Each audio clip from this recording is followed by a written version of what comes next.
Hi, this is Michelle Yu of Team Flash Out Korea. Let's start! Okay, isa po sa mga subscribers ko nag-request ng video na to na gawan ko raw ng tutorial kung paano ba malalaman kung saan dapat ipwesto ang new member na i-encode. So, this video is for you. Here we go! Napakadali lang po malaman kung saan ba natin dapat ipwesto yung new member natin na i-encode, especially kung ikaw ay single account lang. Pero kung ikaw naman ay multiple accounts, medyo complicated ng konti, pero ituturo ko sa iyo kung paano. Ito yung old link ng Alliance in Motion Global website kapag ka nagla-login tayo. Ito naman yung bago. Depende na lang sa'yo kung saan ka mas komportableng mag-login, pero ang gamitin muna natin ngayon ay yung dating link ng IN Global.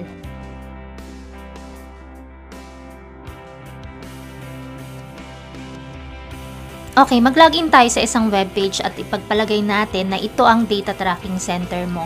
Ikaw ay mayroong single account.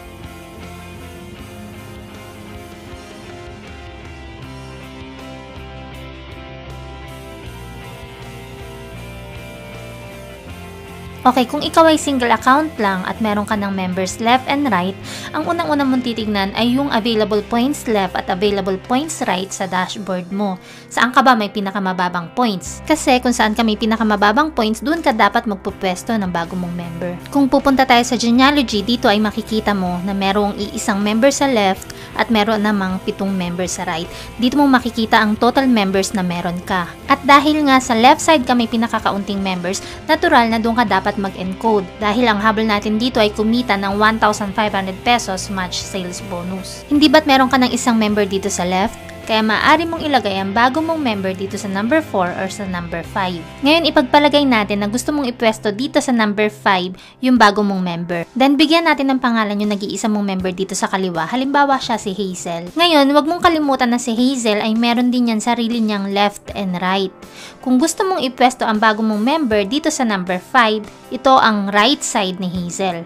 At ito naman ang ID number ni Hazel na gagamitin mo sa encoding bilang upline ID number dahil siya yung susundan sa line.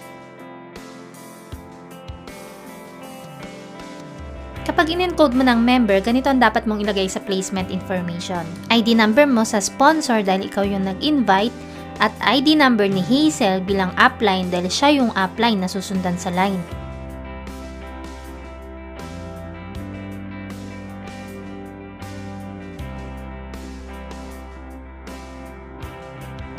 At huwag mong kalimutang i-click ang right position para dun siya mapunta sa right side ni Hazel. May natutunan ka ba? Madali lang, hindi ba? Paano naman ang gagawin mo kung ikaw ay multiple accounts? Yun naman ang i-discuss natin ngayon. Kung ikaw ay multiple accounts at litong-lito ka pa kung saan mo ba dapat ilagay ang bago mong member, bibigyan kita ng halimbawa ng isang napakagandang webpage. Kung papansinin mo dito sa dashboard, ito ay may 4 na accounts at ito ang ID number ng bawat account. Lagi mong tatandaan na kung ikaw ay multiple accounts at mag-e-encode ka, doon ka dapat mag-base ng ID number mo sa genealogy at hindi sa dashboard. Dito sa example webpage natin, hindi siya perfect triangle. So, ibig sabihin, hindi sunod-sunod yung multiple accounts niya. Ito yung first account, second, third, at fourth. Halimbawa, itong webpage mo, meron kang 18 members sa left at 36 members sa right ng first account mo. So, ibig sabihin, dapat doon tayo magpasok sa left leg ng first account. Pero wag mong kalimutan na meron ka pang 3 accounts na natitira. So, tingnan muna natin doon kung saan ka ba may pinakakaunting members. Dito sa second account mo, meron kang 32 members left at 2 members right.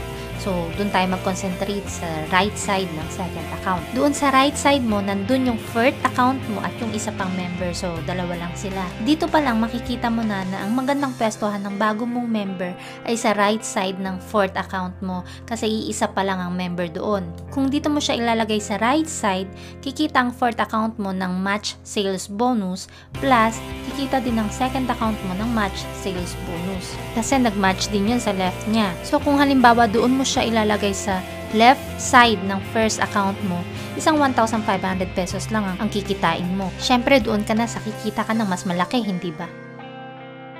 Sana marami kang natutunan sa video na to at ginawa ko na itong pinakamalinaw para mas madaling maunawaan ng mga bago nating distributors at mas madali nilang masundan kung paano gawin ang encoding. Sana makatulong ito na malaki sa'yo at maraming salamat. I'm Michelle Yu of Team Flash Out Korea. Bye!